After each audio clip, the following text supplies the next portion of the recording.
ನನಗಿರೋ ಮಾಹಿತಿ ಪ್ರಕಾರ 2 ಲಕ್ಷ ಜನಸಂಖ್ಯೆಗೆ ಒಂದು ವಿಧಾನಸಭೆ ಕಾನ್ಸ್ಟಿಟ್ಯೂನ್ಸಿ ಮಾಡ್ತಾರೆ.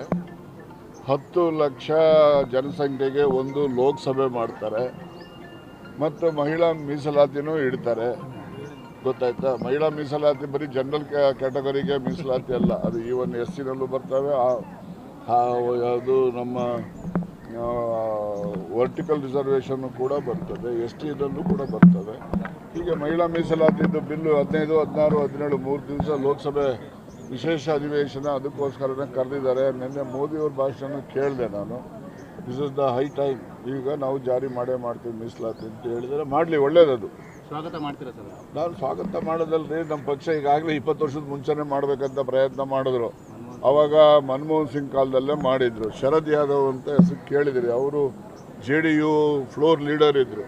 ಅವರು ಹಿಂದಿನಲ್ಲಿ ಹೇಳಿದ್ರು, ಓ ಬಿಲ್ ಆಯಾ ತೋ ಮೈ ಇದರಿ ಜಹರ್ ಪೀ ಜಾತಾ ಹೂँ ಅಂತ ಹೇಳಿದ್ರು. ಜಹರ್ ಅಂದರೆ ವಿಷ, ನಾನು ಇಲ್ಲೇ ವಿಷ ಕುಡಿದ್ಬಿಡ್ತೀನಿ ಅಂದರು.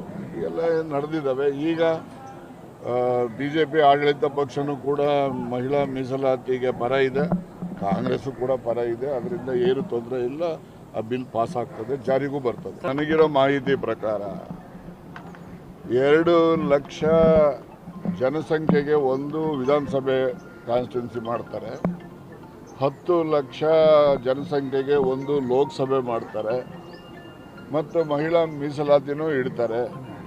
ಗೊತ್ತಾಯ್ತಾ? ಮಹಿಳಾ ಮೀಸಲಾತಿ ಬರೀ ಜನರಲ್ ಕ್ಯಾಟಗರಿಗೆ ಮೀಸಲಾತಿ ಅಲ್ಲ, ಅದು ಈವನ್ SC-ನಲ್ಲೂ ಬರ್ತವೆ, ಅದು ನಮ್ಮ ವರ್ಟಿಕಲ್ ರಿಸರ್ವೇಷನ್ ಕೂಡ ಬರ್ತದೆ, ST-ದಲ್ಲೂ ಕೂಡ ಬರ್ತವೆ. ಹೀಗೆ ಮಹಿಳಾ ಮೀಸಲಾತಿದ್ದು ಬಿಲ್ಲು 15, 16, 17 3 ದಿವಸ ಲೋಕಸಭೆ ವಿಶೇಷ ಅಧಿವೇಶನ ಅದಕ್ಕೋಸ್ಕರನೇ ಕರೆದಿದ್ದಾರೆ. ನಿನ್ನೆ ಮೋದಿಯವ್ರ ಭಾಷಣ ಕೇಳಿದೆ ನಾನು. This is the high time, ಈಗ ನಾವು ಜಾರಿ ಮಾಡ್ತೀವಿ ಮೀಸಲಾತಿ ಅಂತ ಹೇಳಿದರೆ ಮಾಡಲಿ, ಒಳ್ಳೇದದು. ಸ್ವಾಗತ ಮಾಡ್ತೀರಾ ಸರ್? ನಾನು ಸ್ವಾಗತ ಮಾಡೋದಲ್ರಿ, ನಮ್ಮ ಪಕ್ಷ ಈಗಾಗಲೇ 20 ವರ್ಷದ ಮುಂಚೆನೇ ಮಾಡಬೇಕಂತ ಪ್ರಯತ್ನ ಮಾಡಿದ್ರು.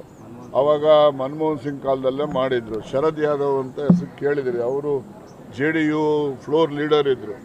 ಅವರು ಹಿಂದಿನಲ್ಲಿ ಹೇಳಿದ್ರು, ಓ ಬಿಲ್ ಆಯಾ ತೋ ಮೈ ಇದರಿ ಜಹರ್ ಪೀ ಜಾತಾ ಹೂँ ಅಂತ ಹೇಳಿದ್ರು. ಜಹರ್ ಅಂದರೆ ವಿಷ, ನಾನು ಇಲ್ಲೇ ವಿಷ ಕುಡಿದ್ಬಿಡ್ತೀನಿ ಅಂದರು. ಎಲ್ಲ ನಡೆದಿದ್ದಾವೆ. ಈಗ BJP ಆಡಳಿತ ಪಕ್ಷನೂ ಕೂಡ ಮಹಿಳಾ ಮೀಸಲಾತಿಗೆ ಪರ ಇದೆ, ಕಾಂಗ್ರೆಸ್ಸು ಕೂಡ ಪರ ಇದೆ. ಅದರಿಂದ ಏನು ತೊಂದರೆ ಇಲ್ಲ, ಆ ಬಿಲ್ ಪಾಸ್ ಆಗ್ತದೆ, ಜಾರಿಗೂ ಬರ್ತದೆ.